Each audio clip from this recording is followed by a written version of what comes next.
Okay. Whenever you are ready, I maybe should do a little bit of an intro. I should say hello and welcome to another cover seminar. This is quite an interesting one because I've actually never met you in person, Genevieve, but you came along to the seminar 2 months ago with James Fox and Tiziana Terranova, and we're having a conversation. So that turned into, oh, would you like to come along and present your own work? And of course, that leads inexorably to a discussion of reification, as these things go. So with that as a sort of intro, I'm going to say thanks for coming along, and I'm going to hand it over to you, Jen. Super, Stephen. Thank you very much. That was a very elegant segue into reification. So thank you so much for the invitation. I really enjoyed the presentation back 2 months ago, and thought this is the sort of seminar where there's clearly a really nice engaged conversation afterwards about the papers, how they interact, and that sort of thing. So we thought this would be a really nice venue for seeing what people think about this idea. So this is a paper that I have been co-authoring with my supervisors for my PhD in Grenoble, Thibaut Dodijos and Stéphane Jomier, along with a co-author at Telecom Paris, Alban Ouab. And it's a paper that we've been working on since 2017, and it's currently back with organization studies after a second major R&R. So we're hoping that this version that is being presented today is kind of close to the final version, but high risk. So let's see. But I can jump into it. To kind of set the stage, we're looking in this paper at alternative organizations. That's kind of what my research tends to focus on in the main part. And I've been taken recently by this suggestion from some colleagues in Copenhagen, Sarah Dahlman, Emil Hosted and colleagues, who talk about how should we define alternative organizations. So in the literature, it kind of tends to present various substantive definitions of alternative organizations, that maybe there are certain values various cooperative social movements, eco-villages, etc. share. So maybe they're defined by autonomy or solidarity or democracy is an important one. And I really like this suggestion that actually what would be most useful would be a more formal or structural definition of alternative organizations in terms of how alternative organizations are concerned to recuperate agency by de-reifying the existing social order, whatever that order might be. So that maybe allows for us to include not just kind of broadly left-wing prefigurative organizations, but also cryptocurrencies, prepper movements, distributed autonomous organizations, various types of organizations that demonstrate that the status quo isn't necessary, it's not natural, there could be another way of organizing, but not necessarily that alternative has to be a left-wing approach or something like this. And so that's why I'm interested in this paper in reification and how alternative organizations deal with the kind of pull of reification of a certain way of doing things. So in the paper, we're defining reification as the way in which contingent features of the social world come to be understood as necessary and unyielding. Okay. And so to take a look at the empirical site for this paper, we're looking at this network of approximately 50 participatory cooperative grocery stores across France, who are to varying extents inspired by Park Slope Food Co-op in New York. And we're interested in this network for a variety of reasons, but for this paper specifically, because they have this shared aim of dereifying the dominant grocery store model. So they're trying to demonstrate through their practice, through their organizations, that the grocery store doesn't need to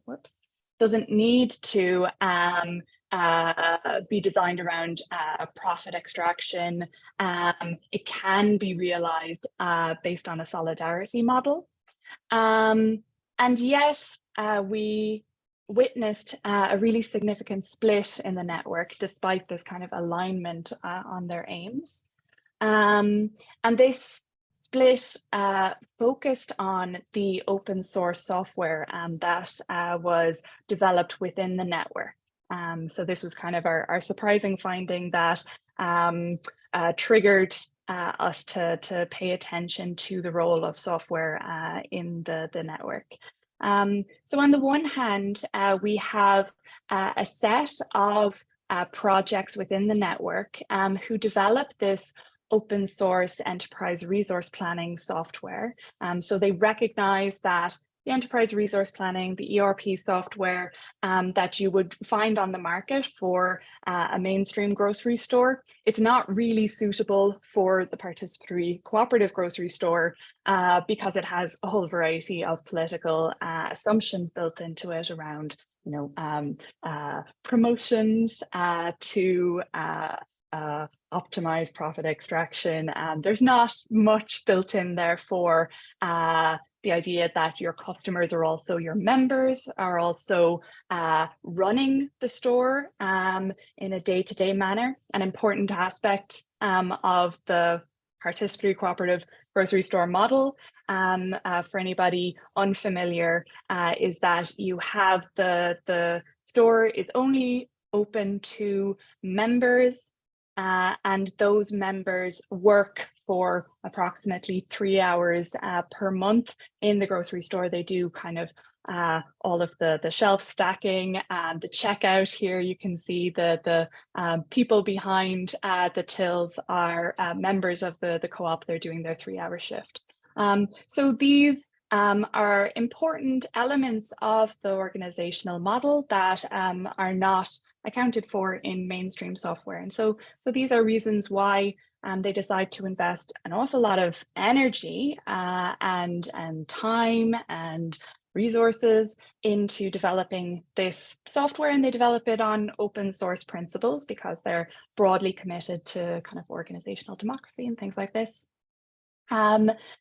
And it's optimized for scale and efficiency. So the whole idea of having an ERP software is that it connects all of the functions of the supermarket. So you have the inventory is updated dynamically, so it can trigger procurement. You have invoices generated automatically, the employee register, things like this.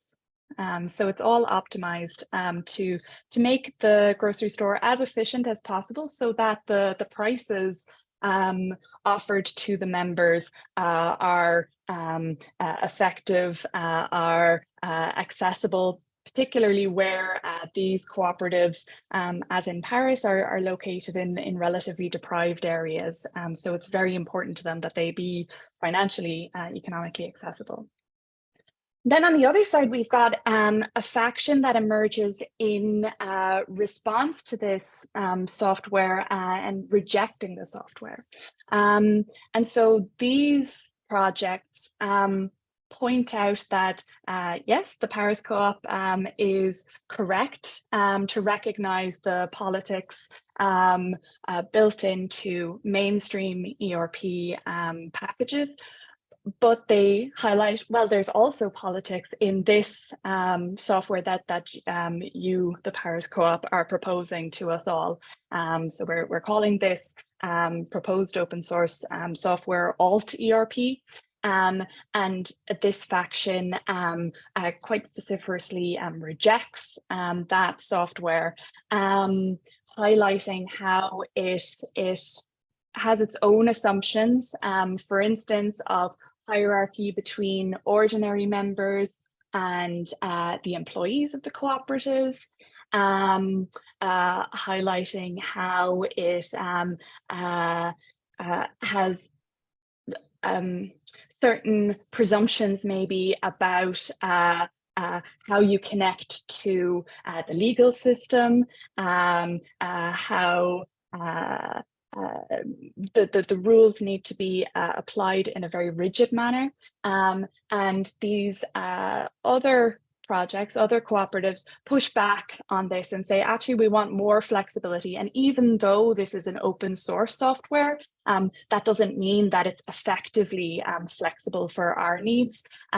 It's not possible without an awful lot of time and financial investment to fork the software and make it more amenable to their purposes, the way that they want to be able to maybe experiment with different ways of running the store.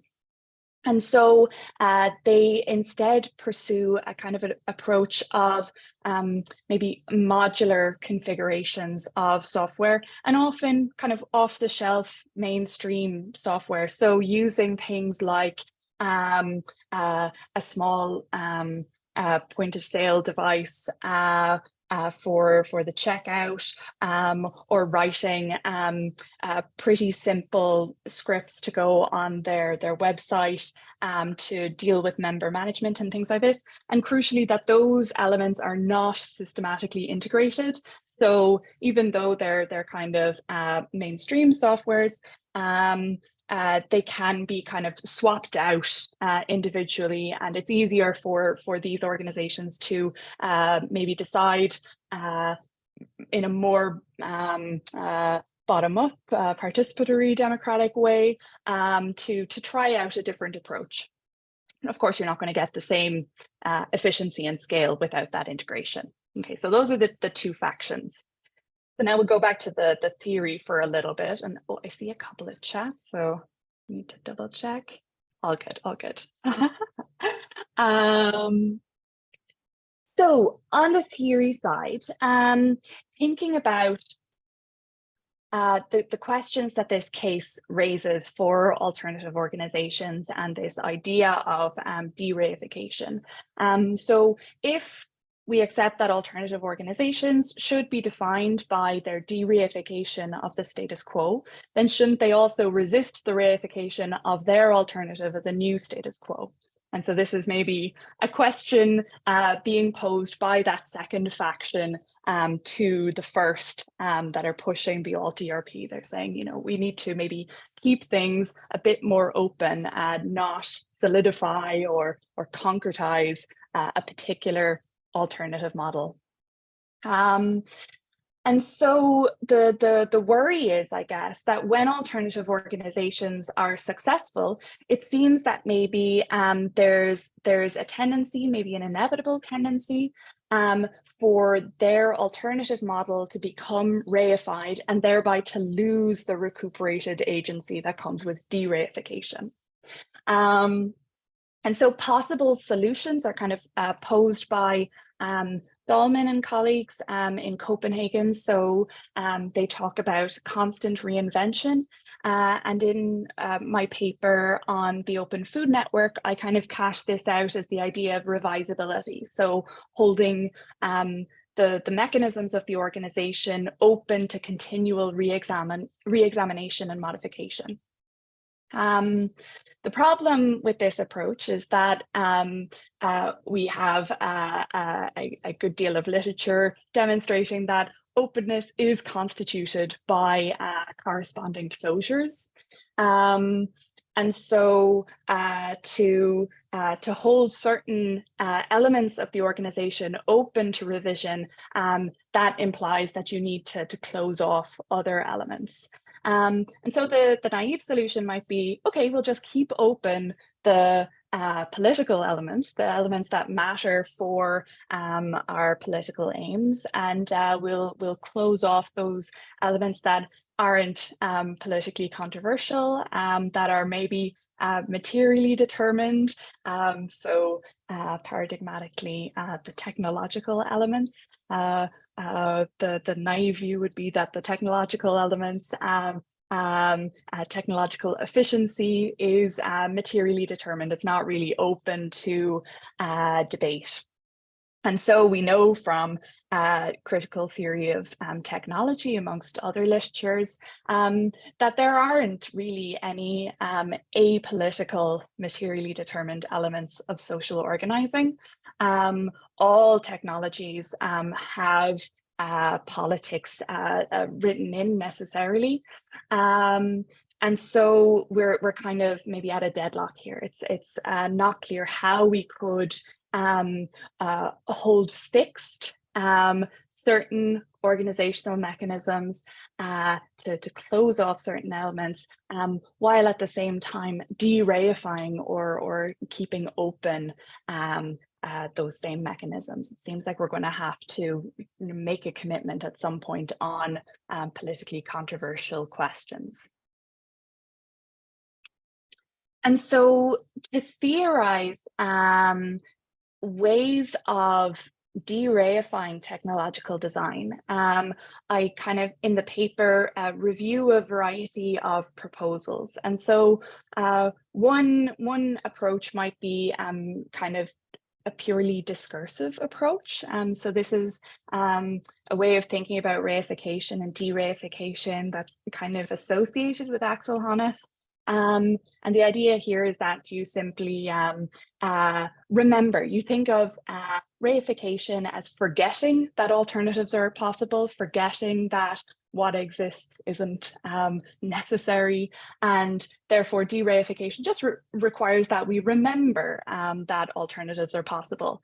And so I kind of illustrate this with what maybe many of us do in practice.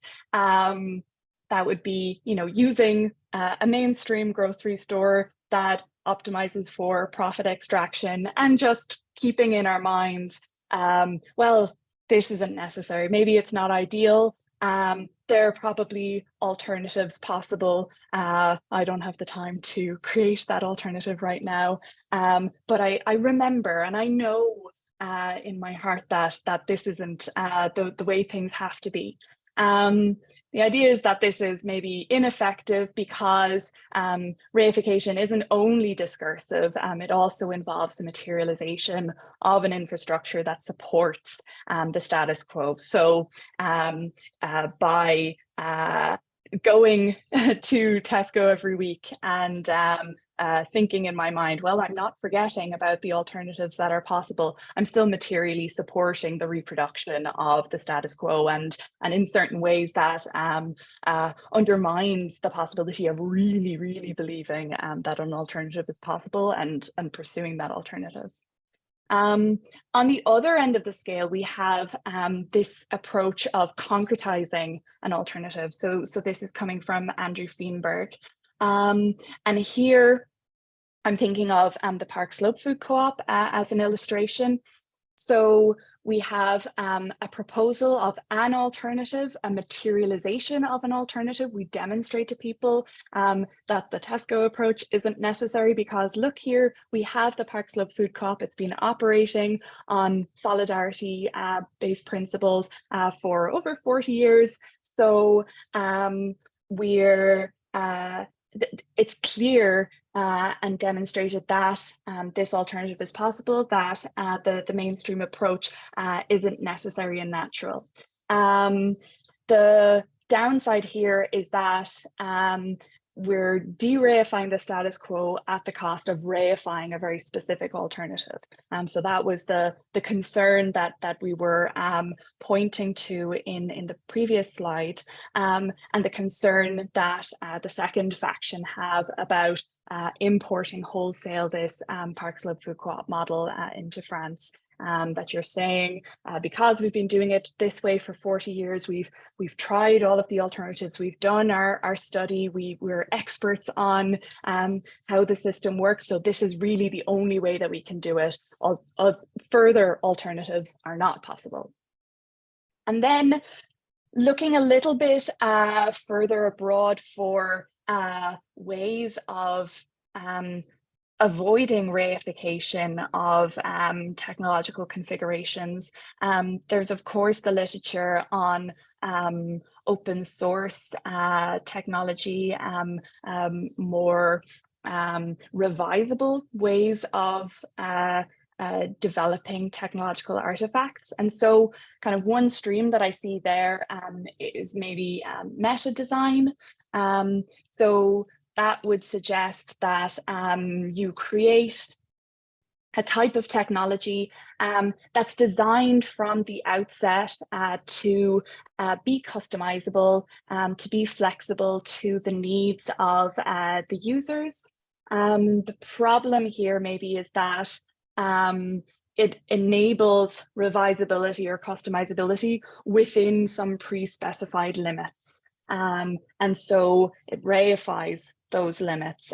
Maybe we can think it's projects that operate according to open source principles are great at dereifying the contents of the software, but maybe in doing so, they reify the principles of open source software development or something like this. So we're getting that co-constitution of openness and closure in that approach.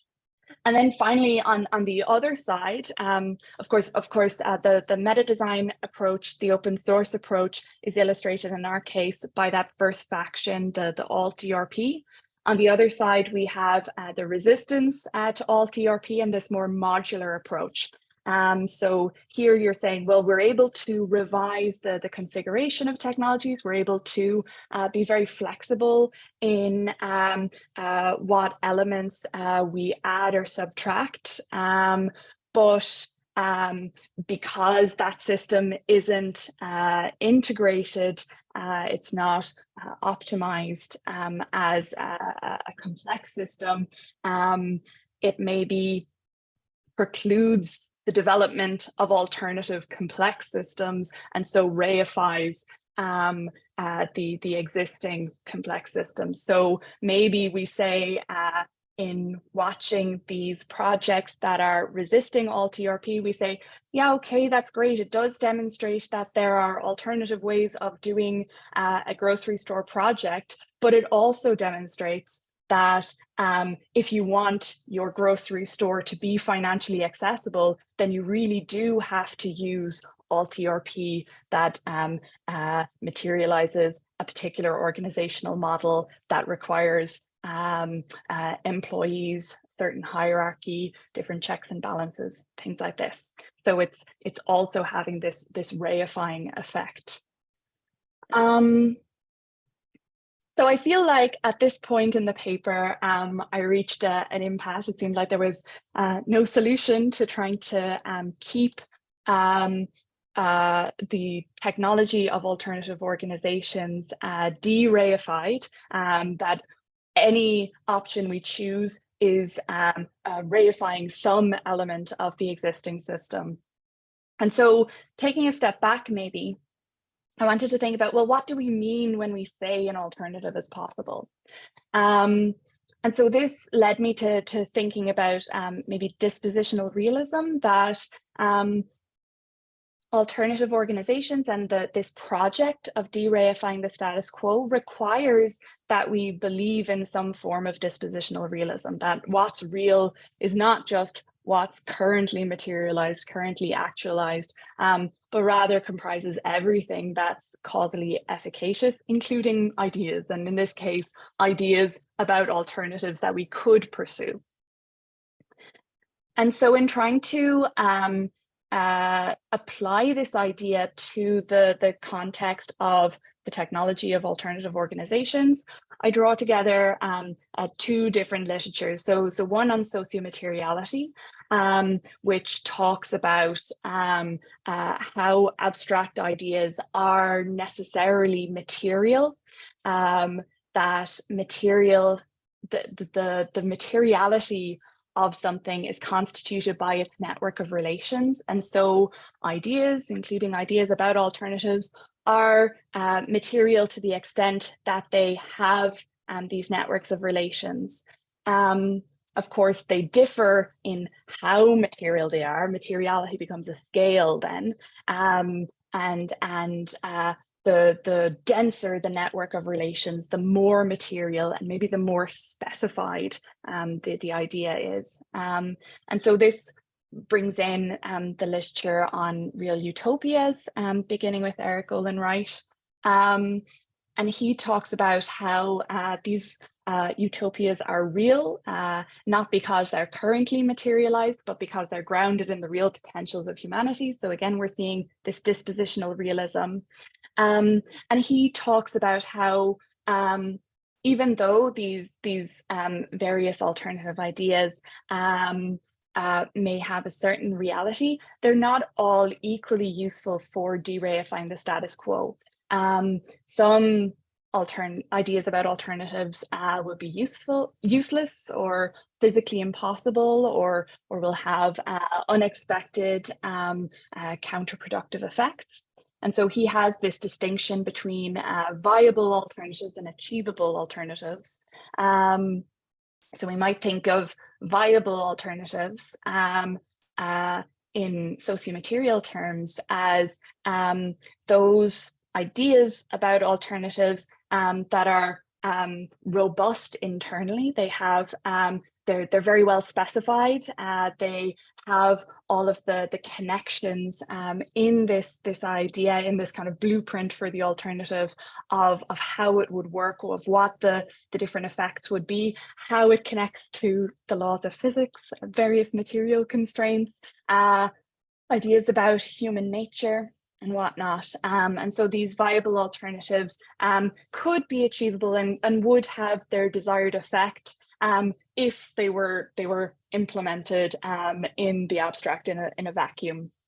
Achievable goes one step further. So it says these are ideas that are viable, and also they have robust and dense networks of connections to the existing context. So we can see how we would get to that alternative from where we are now. So these ideas are connected to, in the paper, I kind of cash it out as the existing social, institutional, and economic context. And so one more point on the theory before we show how those ideas are realized in the empirical case. I want to maybe just think about how this dispositional realist approach explains further why each of these dereification strategies are ineffective by themselves.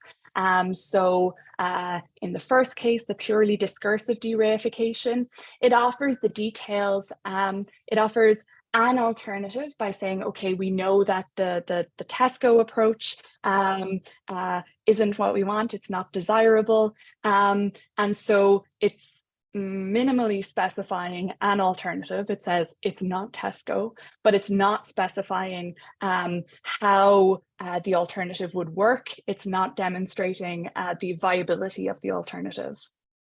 Then looking at the concretization approach, this is really fully specified. So because it's materialized, you can go there, you can see how this grocery store is operating. It's well integrated into the community, the institutional context. It's functioning economically. We see that it is both viable and achievable, but it's maybe so effectively materialized that it disrupts the possibility of thinking otherwise. And so it's reifying this particular alternative.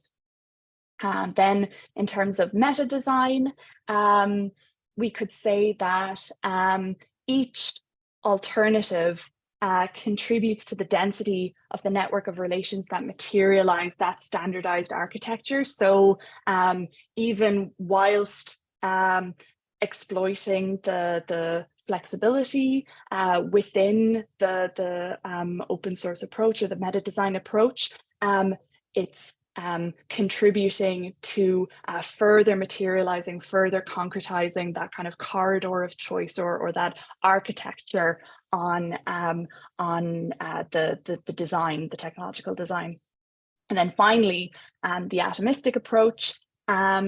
Here, because the complex existing system has all of these dense and robust network of relations, very highly materialized, that system can only be challenged by an alternative that has similarly robust networks, is similarly materialized. And so the atomistic design approach, because it can't achieve that complexity, it fails to challenge the existing complex system, and thereby contributes to its reification. Okay, so that's it for the theory side of things. I want to demonstrate how this applies to the case, what it kind of looks like on the ground. And so to start with, I used Olin Wright's distinction between achievability and viability to characterize the two factions in this case. So on one side, we have the Paris co-op and the projects that follow them with that alt ERP open source software. And so we call them the achievability faction because they're really focused on how to optimize for scale and efficiency within the existing social, economic, and institutional context. They want to make sure that they're creating something that's robust, that's fully materialized, that can really meet people's needs right now.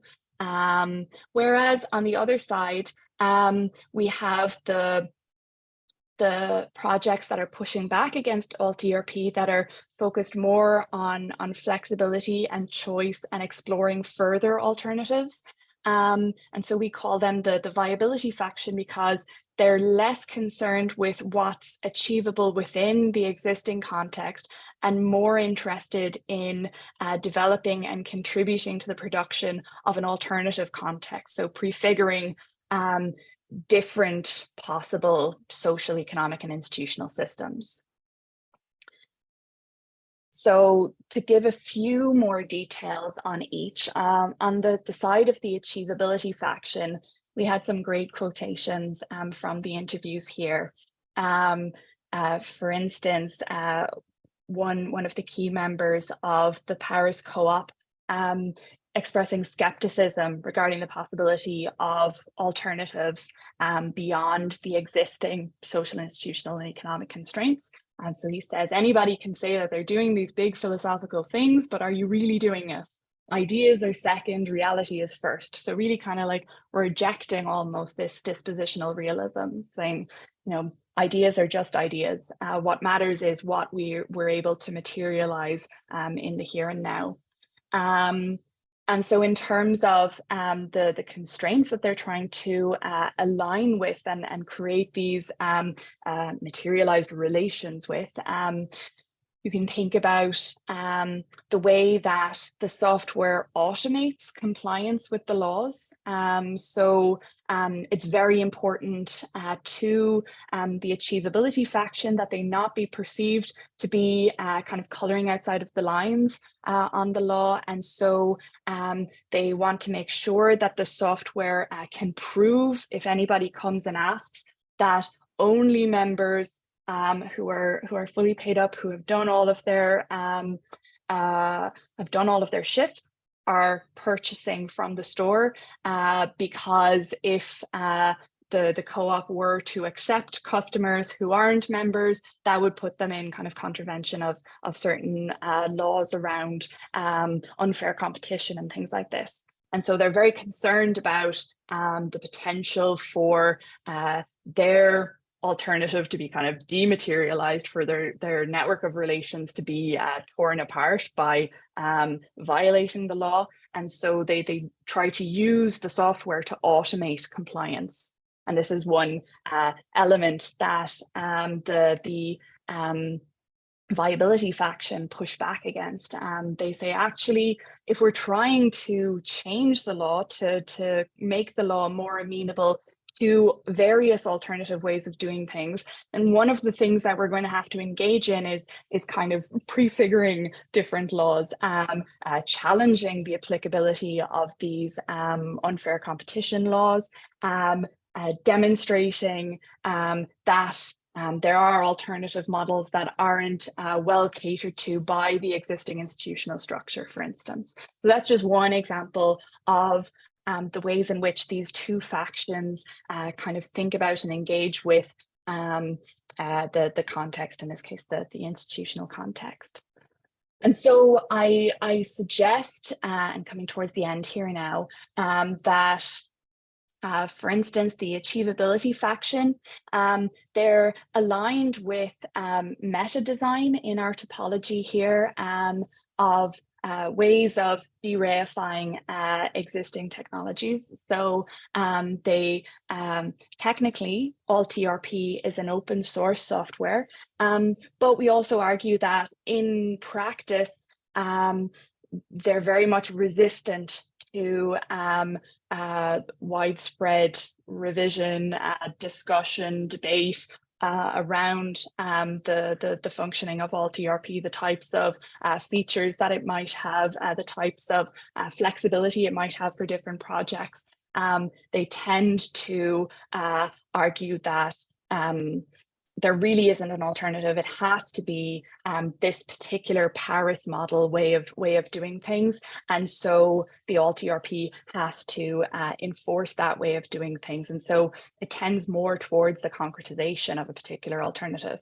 Whereas on the viability side, clearly they're aligned with meta design to the extent that they make use of open source software development, and also that atomistic design approach that I spoke about, different configurations of proprietary as well as open source softwares. Like we said, this approach, neither of these approaches by themselves achieve dereification, but we argue in the paper that by materializing multiple approaches simultaneously, this viability faction does successfully resist the reification of any one model. So by materializing some projects that take the meta design approach, some projects that take the atomistic design approach, by ensuring that to the extent possible, there aren't shared specifications between these projects. At kind of a higher level, we've got a materialization of the broader idea of underdetermination of the grocery store model. And so that's what leads to the contributions here. Reiterating that critical theory of technology tells us that a given technology materializes not just a specific configuration of physical elements, but also a broader set of ideas about what's possible. That is like a particular politics. And given that we understand this from the critical theory of technology, we can think about reification as a failure to attend to this fact that any particular artifact materializes multiple ideas at the same time. And so dereification requires that the multiplicity of ideas that are materialized through an artifact, that be recognized, and also that multiplicity be materialized.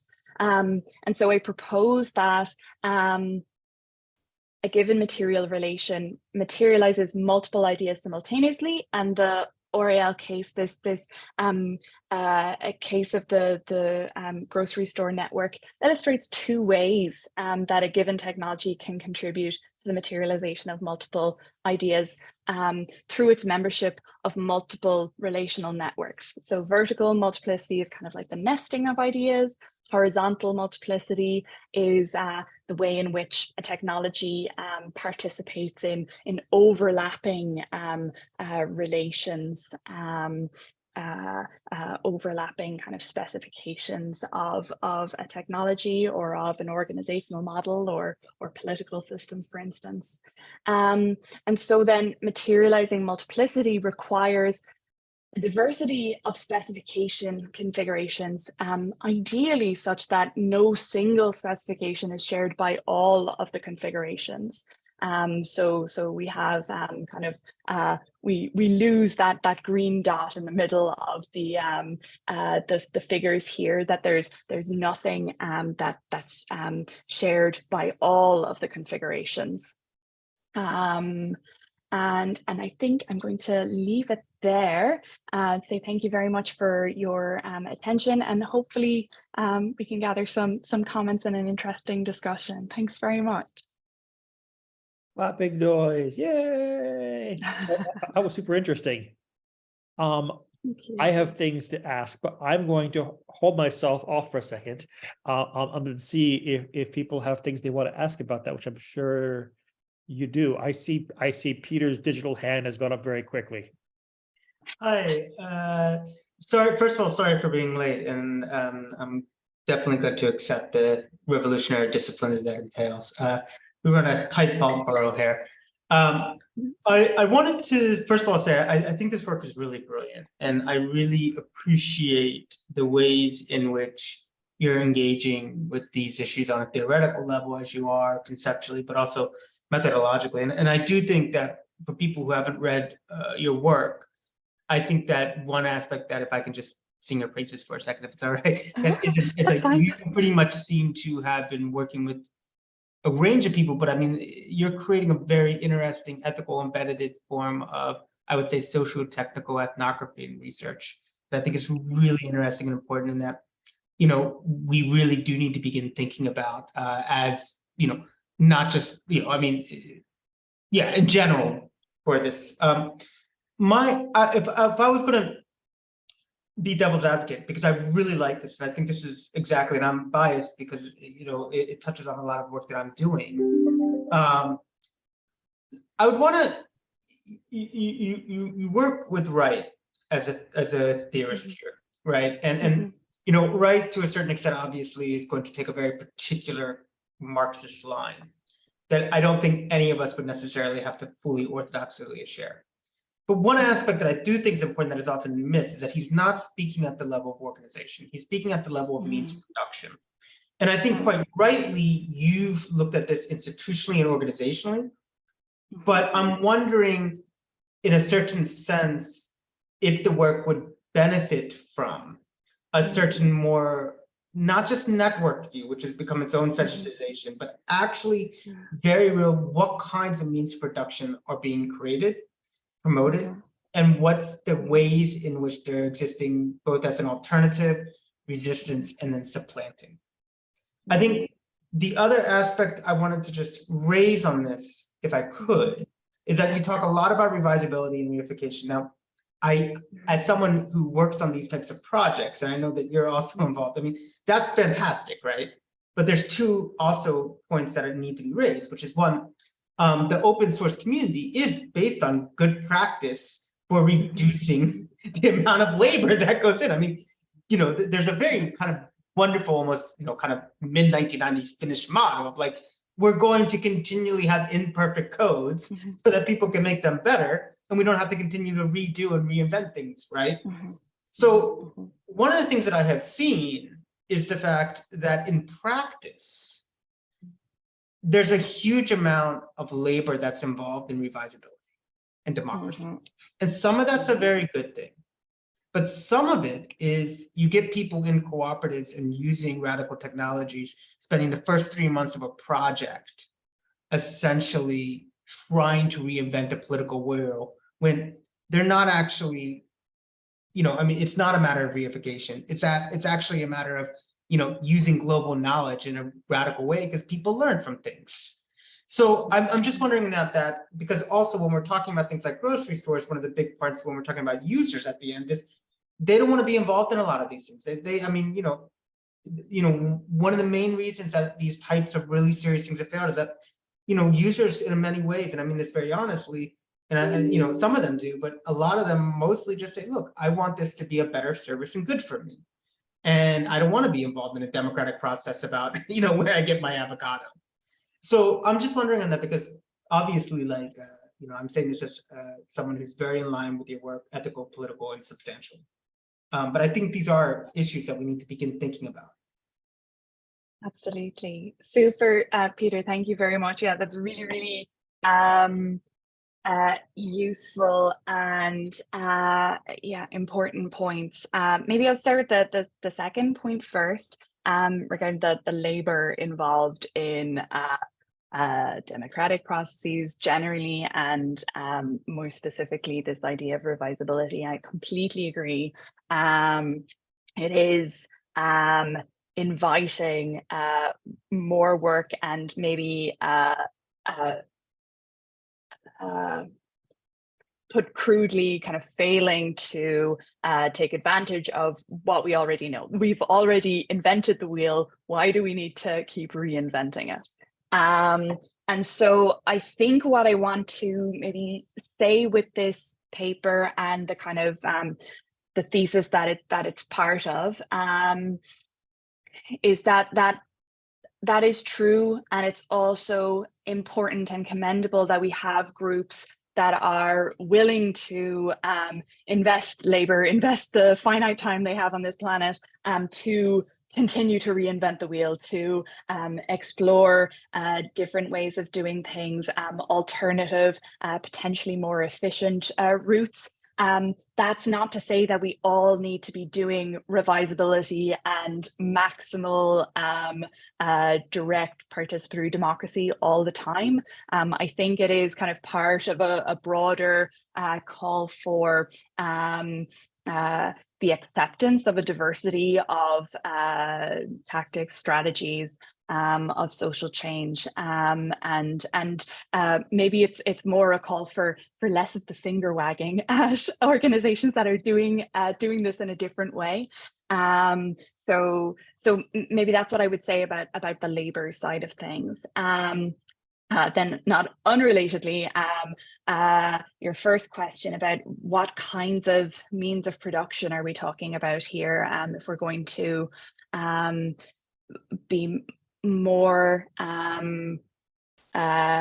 integrated maybe with Wright's approach, and the way that Wright is thinking about the achievability and viability of various approaches. I think maybe I was encouraged to apply his approach to these organizations because he does talk about cooperatives. He does talk about organizations at this level in his work, describing various kind of interstitial or symbiotic strategies.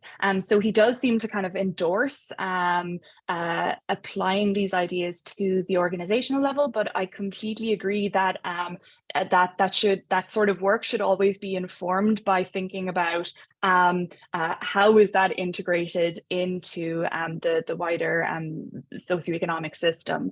And so I hope here in the paper that by talking about the kind of different approaches to integrating with or resisting integration with the institutional structure, the economic structure, that kind of speaks to that wider level.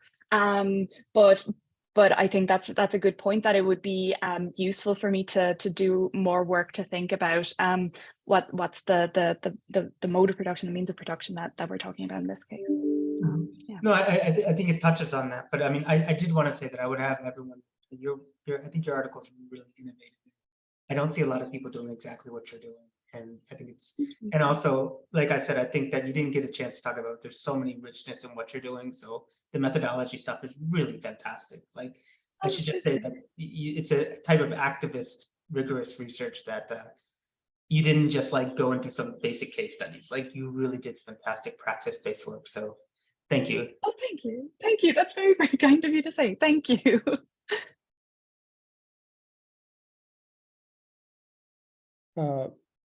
Magda? Yeah, thanks so much. Really, really interesting presentation. Thank you. I really enjoyed it. There's some really interesting overlaps with what I'm doing, and I'm doing work that isn't really focused on technology. So I'll be very interested to read more about your work. I had several questions as you were talking, but I'll limit myself to one as we're running out of time slowly. I was wondering what you thought the role was of different types of people involved in the process of co-production of the technology was in terms of encouraging that revisability in the approach. Because having talked to some people who are involved in designing this type of technology, my impression was that they were very open to change. And in fact, but maybe that's also quite locally different. So I haven't spoken to anyone in France yet. So just wondering what your thoughts were on that, and on how different people affected the process. Yeah, that's a really good point, a really good question, Magda. Thank you. Yeah, I think maybe in the presentation, I hope not so much in the paper, but I should check. I tend to maybe caricature open source software development a little bit for the purposes of kind of emphasizing how it can maybe reify the procedures of open source development, how it involves certain types of closure, even while being very focused and very invested in the values of openness. But I totally agree with you, and also I think Peter raised this point that actually this community is very reflective and interested in the processes that can enable revisability. I think in general, this community tends to be very kind of upfront about the limitations and what it means for organization theory, and interested and curious about alternative ways of organizing to try to enable revisability around those kind of closed constraints. In this case specifically, I think there are maybe two factors that led to the alt-ERP maybe really emphasizing those closed features. So one is that the people involved were maybe just like a little bit dispositionally, personality-wise, focused on their own expertise, that they had done the reading, they knew what worked, and dismissive of alternative perspectives. And also the software that they used, it's based on a platform that just doesn't have a large community, and so it's just very expensive to access developers competent to effect revisions in this type of software. So that's just a feature of this particular open source kind of the basis, and so you'll find that in certain situations and not in others. But I think, yeah, maybe the fundamental point about it kind of creating a corridor on choices still holds, regardless of those two particular features in this case. But yeah, I should make sure that I'm being fair, giving the due to the open source community. Yeah, thank you. So I'm going to call myself and ask you a sort of anecdotal question about eggs. Okay. And how reification affects my quest for find. On the other day, I decided I needed to get some eggs. First thing I noted is my fridge is shaped such that it easily holds 6 eggs rather than 12. So that's first one level. So I go to the local shop and go to order some eggs, right? And there's a big piles of them. But interesting is that there's lots of piles of 12, and the very small section with the sort of section for 6 eggs is always empty. So I'm a little bit Okay. annoyed because I only want 6 eggs, right? So, and I'm in an East of England co-op. So I asked the person at the register, hey, why do you get so few boxes of 6 eggs when they're constantly sold out and you have these boxes of 12 eggs? And he says, oh, actually, all the ordering is done by the ERP software. It doesn't have local input. So well, this is interesting because the East of England co-op has existed, I think 1864 or so. So it's been around for a long bloody time, right? But what's interesting about it is, and this gets to the question, is my understanding is it's a consumer cooperative. And are there particular ways that the technologies and their functioning are shaped by the fact that it's a consumer cooperative where it's not based upon trying to solicit the input, understanding, insights of its cooperative workers? And would you find a different technological configuration if it was a worker co-op as opposed to consumer co-op? Yeah, okay. A tendency, maybe. Yeah, absolutely. That's really, really interesting case. But if they're using like mainstream ERP, it's not designed specifically for the co-op case, you would surely say, well, this limitation is inhibiting sales. So it should, like, even if we're just following the capitalist ERP designed, you would say it should have that kind of feedback mechanism included. So that's a really interesting example. Thank you. And really sorry that you're going through that. That's tough. I'll survive. In terms of in terms of would we expect different software from a consumer versus a worker co-op? I think that's a good question. And I'd imagine yes, absolutely. There are going to be different considerations at the level of the kind of substance of what the software is designed to optimize, but maybe again speaking to that idea of consumers, your main job isn't going and buying your groceries.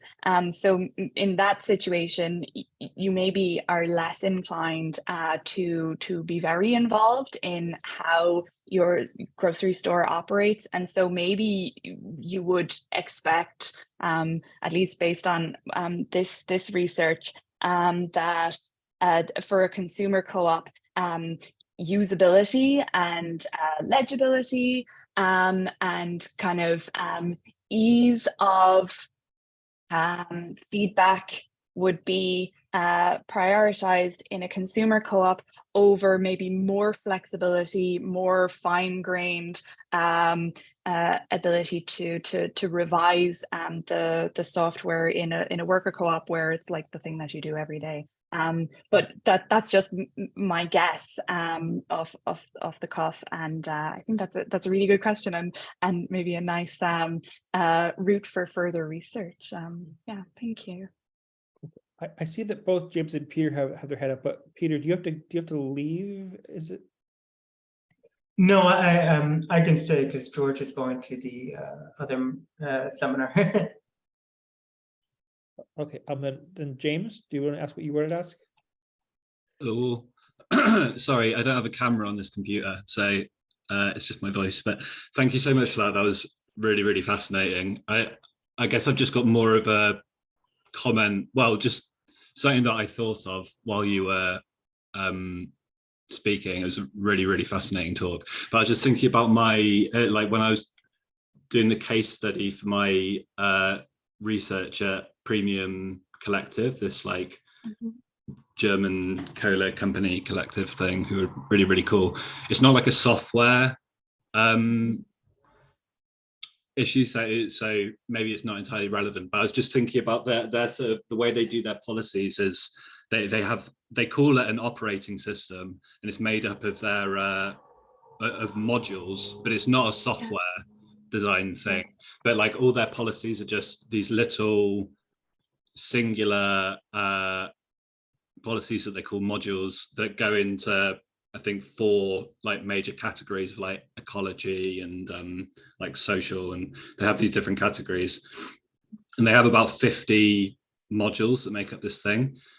And there's a couple of organizations that have taken on the kind of premium collective model, and what they do is use whichever modules or policies that they like or that they choose to, and they kind of add their own, and it's this very like modular approach, I suppose. But it was just making me think of that when you were talking through the different sort of ways of organizing these things. And I suppose the difference with software is that it's not as easy to just come up with your own like your own modules and add them very easily. But yeah, it was just making me think of that kind of highly modular approach. And yeah, thank you again. It's really, really fascinating. James, that's a super example. Yeah, thank you.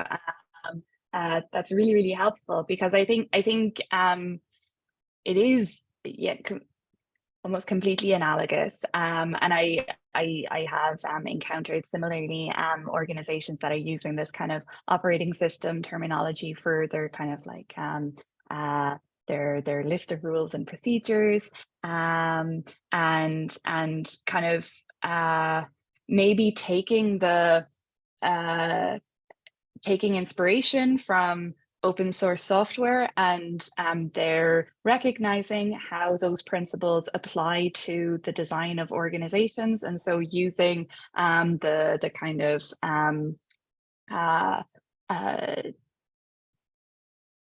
the similarity between computer code and rules in organizations to think about how they can be kind of reflexive and intentional about how the organization is designed, and apply that revisability to the rules of the organization that I was talking about previously. So I think it's a really useful example for me to use, maybe to illustrate that, like with a paper like this, we're not actually necessarily interested in the technology itself. We're interested in the organizing, and the technology kind of is a way of very systematically enforcing the rules of the organization. But the principles that we're discussing here are similarly applicable to rules that are implemented through human action. So yeah, I really like that example, and yeah, we'll try to apply that more, pursue that line further. Thank you.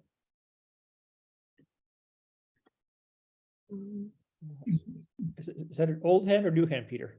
No, I just wanted to raise 2 quick things. One is on the point that you raised, Stephen. I mean, I think it's interesting that, you know, this is an area that, in terms of activism, I work. Most cooperatives, it's really ad hoc often what they use. So you would think that, okay, worker cooperatives will use ERPs because it's more business process oriented, etc. But it's really often about like what networks they're part of, who's using what. And ironically, and this is something that we didn't speak about, but like a lot of the people who are working on these things, they're very grant driven. So whatever, like I've seen this so many times, that whatever source code and platform is being used by the first grant that they got, that's the one they end up using. And so this is a point on which I think Genevieve, to be fair, in terms of, you know, there's a broader systemic mode of production question, right? But then there's also a value creation question organizationally that doesn't have to be capitalist, but actually is about how you use these to produce better services and goods, etc., and better situations. And I would say something you touched on, that they don't really have that for the most part. It's really path dependent. I'd say more than ad hoc, path dependent. But I think that raises the other thing that I just want to note, because it is very personal oriented. And, you know, Magda had to go, but Magda has been leading on some work that I've been working with her on. And I think, you know, it's also worth raising in these contexts when talking about democratic revisability and reification. Who's getting to do revising, right? And on whose terms? I've seen this, personal, but also in terms of a lot of the research I'm now doing.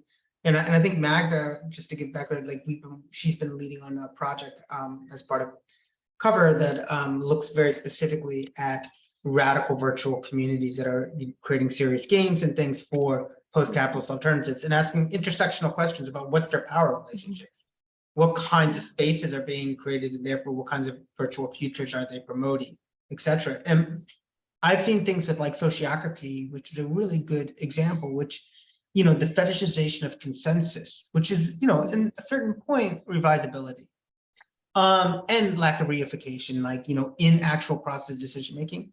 I mean, the ways in which this has become an insidious means for white males, and particularly white males or certain classes in cooperatives, to essentially get everyone to agree with their agenda, to the extent that not our VC, but let's say hypothetically a VC used a sociocracy type thing, and at one point when speaking to me, hypothetically said, I said, well, we can agree to disagree, and we should just recognize the power distinctions here. And he said, no, we're going to agree, which I thought was really fantastic. And this is to be quite frank, Essex is an extremely nice place, but when working in cooperatives, I think that's a real question that happens, and you see it a lot. And you see it also then how the technology itself serves to make seemingly neutral and objective these power relations, because it's like, well, I'm just doing the right code. I mean, you hear that again and again, like, well, I'm just doing the code that's correct, or I'm just using the system that everyone's using, so why wouldn't we use this? So I just wanted to raise that, and I kind of feel bad because I'm doing the white male thing of taking credit when really it's Magda. I mean, Magda's been the brilliant person on this, but she left. But I did want to raise that because I know you touch on that, and I know you think about that, but given the fact that actually oftentimes these organizations are much more personally driven than process driven, I think this is I have seen it to be more, insidious and exceptionally true, that it is often intersectional about who gets to truly be involved in these democratic discussions, and why, and on whose terms. Yeah. Great, Peter. Thank you. Yeah, and thank you for giving voice to Magda's work as well, even though she had to head away. So that's a pin for me to follow up and take a look at this research more. It sounds really interesting, and like something I need to follow. I think you're totally right that the power relations, I guess it's kind of on both sides, both the treating the technology as materially determined, there is a right answer, the guys who have studied the computer science know what the right answer is, so you don't need to worry about it. That's reifying certain power relations. And also the other side of, we have to find consensus, and that's a beautiful quotation. No, we're going to agree to agree. There's also the power relations come in on that side. So I think it's not going to tip the scales in favor of one or other approach, but it's something that definitely needs to be recognized as a ever-present risk and reality for both approaches. Really interesting, and I'll definitely follow what you guys are doing over there. Thank you. If I can ask a more speculative question that might be a bit controversial, could it be that there might be some forms of reification which are possibly desirable and or at least inevitable? And I'm thinking here about the Berger-Luckman book, The Social Construction of Reality, where reification doesn't come out of nowhere, but it comes out of how subjective processes develop and then sort of like get maintained and almost objectivated into things that are reified. It seems to me that, like, if you don't have at least some things which are settled, at least for the moment, and everything is open to constant revision, it becomes rapidly very disorienting.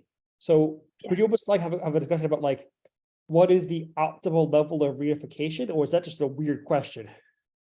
Yeah, no, I think you're totally right. Yeah, absolutely. I guess with the paper, and maybe I should add a line or a footnote to emphasize I'm not saying that dereification is desirable in all situations. Maybe like obvious examples, like it's good that we've reified moral ideas of murder is bad, or people have value, and that sort of thing. I totally agree with you that maybe part of this, there are various reasons why openness and closure co-constitute. And I think one of the reasons is kind of cognitive load or cognitive limitations of the human condition, that there's only so much that we can hold open and dereify and think about possible alternative ways of doing things. And so in various situations, we kind of pick and choose our battles. Maybe I'm interested these days in how we dereify technology, but I'm not particularly concerned about dereifying the idea that we should wear clothes or something like this. So I agree, and I think yeah, in kind of more systems theory approaches, or maybe like cybernetic approaches, there's an exploration of what's the optimal balance between structure and more chaotic creative ways of pursuing goals. So that's maybe where I would start to look for an answer to how should we balance, but I'm not setting myself the task in this paper of answering that question. I think it's a really important question.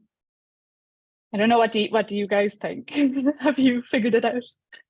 Well, my first thought, which isn't very helpful, is I instantly imagine the rise of a reification excellence framework, where we could compare and rank our forms of reification, but that doesn't really solve anything. So maybe let's not go with that.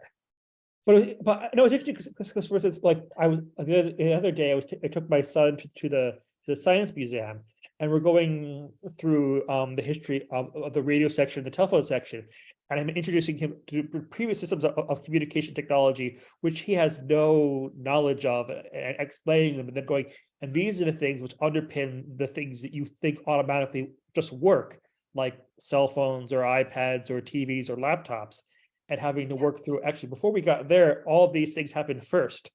Yes. I think there's also, though, a process, there's a process that is somewhat distinguishing between reification ideologically, which it becomes merely part of our imaginary, right, versus reification that is ideological in a material term of practices, in which all of us know, for instance, that maybe mobile phones have problems, but we couldn't imagine our lives without them. And I think that is, when we're talking about reification, in many ways, we sometimes think about it too much through a liberal modality of, do we believe this or not? And people believe all sorts of things. You know, I mean, you ask 10 different people their views on mobile phones, they'll tell you 10 different things, right? And they can pontificate on length about it. The question is, do they use mobile phones and why, right? And I think this interesting point is that I really found interesting about your work is that there is a real serious way in which this has become fetishizing into discourses of usability, right? So everything is user-centric now. And how do we make it good for the user? Which, you know, in my initial double advocate question, I was guilty of. But I think one of the points that you've done very well is look very radically at those points of process to say, at what point do we as kind of prosumers, you know, become involved in the reification, not just of, you know, material use, right? So this becomes something that we can't live without, but also in terms of a discourse that's very prevalent now in usability, right? Like, as long as it's viable, you know, as long as it's achievable, you know, then it's fine, right? It was interesting though. I was saying in praxis, I was just writing to Stephen about this privately. Like, one of the things that I find really key that I think would be interesting to do work on is that a lot of these communities that do this are very, very committed to very particular anarchist principles, but in a very kind of, I'd say 1980s, 1990s, almost hacker mentality, without having any real commitment to anarchism as, you know, in its variety of traditions, self-organization, right? Because a lot of the issues of reification in praxis, I can say, I mean, Marxists are really bad, and I include myself in this because if we're talking about our contingent, I mean, I'm probably more on the Marxist side, and Stephen's probably on, but I mean, Marxists are not always very good at reification because in practice we don't care that much about organizations. We care about organizing and just creating revolutionary change and things, and then we realize, oh well, we just reified what we believe and we're just replacing them with others. In practice, I have seen that it's been actually really helpful oftentimes to have really serious, we used to joke and call them realist anarchists in the program because they're just really used to organizing things. Like, I mean, the best people that I've worked with in cooperatives, like the minute they say, yeah, I used to organize punk shows in the 90s, I'm like, you're on. Like, you've done this. Like, you know how to get a place. You know how to make sure that we don't get arrested. You know how to make sure that everyone's involved in this discussion. But also, you know how to say a decision's been made. We've talked about it. We can go back later, but like, we got to put on a show. We got to get this done. And I don't know, like I joke about that, but not so much because I work on a lot of these projects, and I don't know how you feel about this, Stephen, but like whenever, I mean, I feel like there's a huge hacker mentality, but like that kind of very anarchist praxis of the challenges and realism of self-organizing and understanding that balance between, we have to make a decision and create something, and this is democratic and it's not easy, and like we're gonna have challenges and falling outs and discussions, etc. Sometimes I find that very missing in these organizations, to be quite frank. And the ideologies that are there are often very much more, whether they know it or not, very system Marxist thinking, right? Which has its place, but system Marxists aren't very good at organizing in organizations, right? Or most aren't. I mean, right. Yeah, right. Absolutely. I guess, would you say it's the difference? Like the Marxist approach is, and it's no surprise that Feenberg would be aligned with the kind of concretization of a particular alternative, because it's a Marxist approach. It's concretizing, and yes, reification is to be expected and welcomed of the particular alternative utopia. And then, like you say, if the pure theoretical anarchist approach is opposed to reification as a form of oppression, kind of on principle, then these realist anarchists you're talking about are kind of maybe aligned with the anarchist vibes or the some of the principles, but in reality are navigating the route kind of between the two extremes, the same as the rest of us. Well, I mean, I think it's a good point. Like, I mean, if it's all right, if we have a moment, like Stephen, I don't want to put you on the spot, but like, as someone like with minor compositions who's worked on a range of different things, like, I mean, how much do you think that you can actually write a guidebook beforehand about like, okay, like we're creating like a collectivist publishing thing, and this is like how we're going to make sure we don't reify things, and this is how we're going to make sure it's such, and how much are things just part of an organic praxis of commitment to democracy that you learn along the way, and each organization is different? Personally, I think it's a question of often you just start doing things, and then sometimes you have to take stock.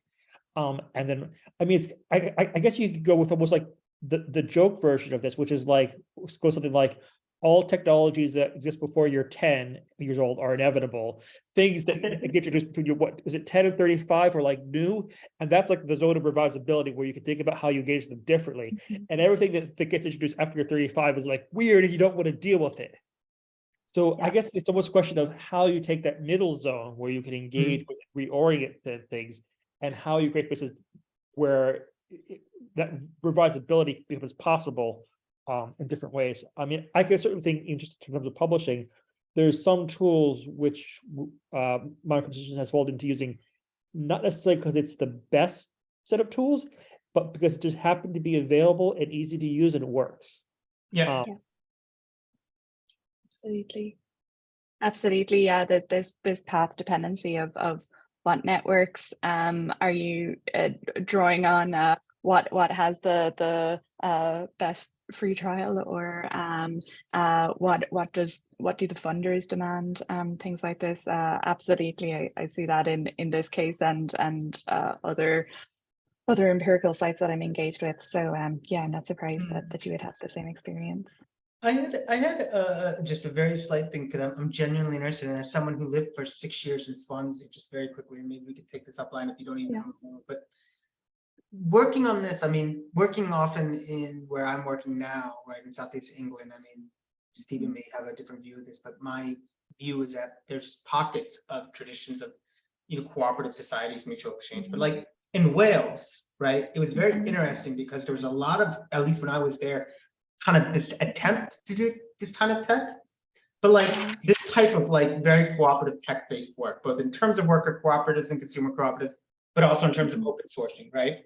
But then it was very much in parallel with, and often disjunctured with, like at least in the south of Wales, like in the mining areas. I mean, you're talking about 50, 60, almost 100 years of, in various ways, solidarity economies and communities that have very strong cooperative traditions.